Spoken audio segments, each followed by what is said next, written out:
Over the last 3 or 4 years, I've done a lot of work on Cargotech test trucks, not only for the system truck out of Jackson, but also a couple of trucks for the state of Mississippi.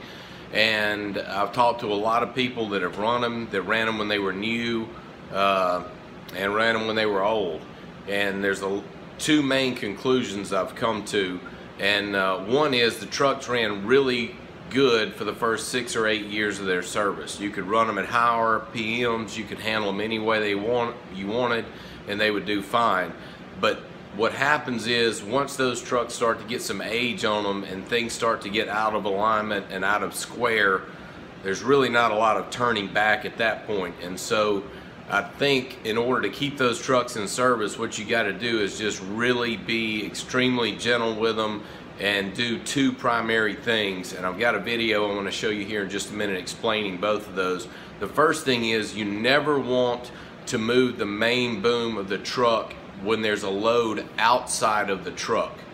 And what that does is puts an undue amount of pressure on the chains and the drive system that moves the main boom in and out of the truck. So that'll be the first thing that I show you, is to try to avoid at all costs moving the main boom while there's a load outside of the truck.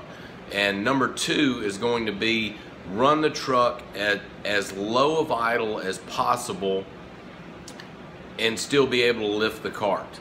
And I'm going to try to show you some time trials I ran with running the truck at 700 RPMs and then jacked up to 1,000 RPMs to try to give you some idea of how little time you'd actually be losing, because gaining that extra little bit of time by running the RPMs up, as old as these trucks are, I just don't think we're going to be able to do it and be able to keep them in service. I know it seems like it saves time, but in the long run I think we're probably losing some time. So those two things we'll go over right now in the next two videos.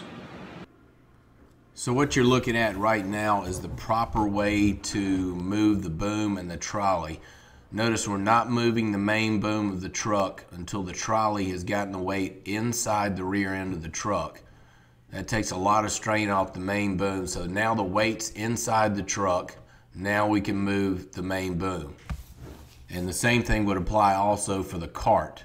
You never want to move the main boom until the load's in the rear end of the truck.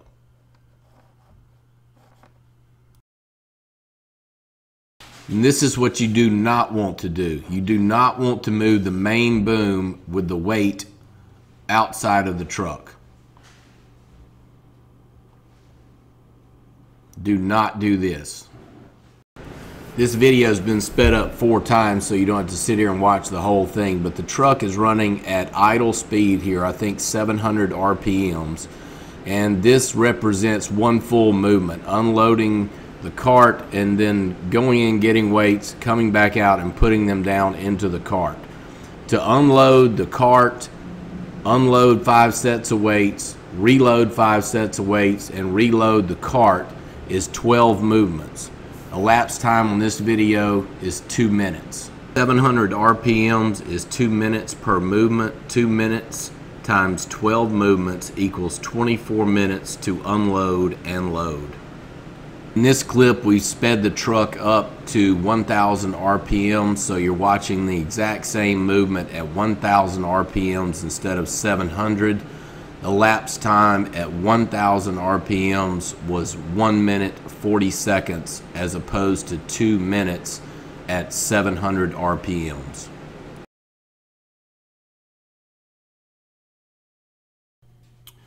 (1,000 RPMs is 1 minute and 40 seconds per movement. 1 minute and 40 seconds per movement times 12 movements is 18 minutes to unload and load.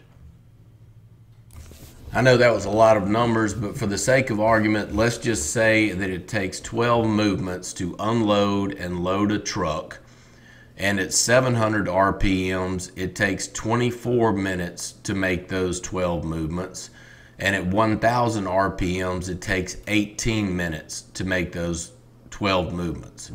So if that's true, then from going from 700 to 1,000 RPMs, all we're gaining is 6 minutes per unload and load. So every time we pull onto a scale or load and unload the cart and the weights, if we increase the RPMs to 1,000, we're only gaining 6 minutes. So it doesn't take a lot of math to figure out that if the truck is broken down for one day because it was running a little bit too fast and maybe put a little bit too much strain on something, that to me it just does not seem to be worth it. Well, hopefully this information will be a little bit of help to you guys in making your truck last longer between breakdowns. Like we say, it's an old truck. We're going to continue to have problems probably, but remember, number one, try to never move the main boom unless the load is inside the truck. And number two, let's run it at the lowest RPMs possible and still be able to pick the cart up off the ground, since it's the heaviest thing. It weighs 6,000. The weights are only 4,000. So as long as those RPMs are up enough to get that cart up, if we'll run it at that speed, I know it'll be slower and more aggravating and take more patience, but in the long run, I think it'll save you a lot of time and a lot of money.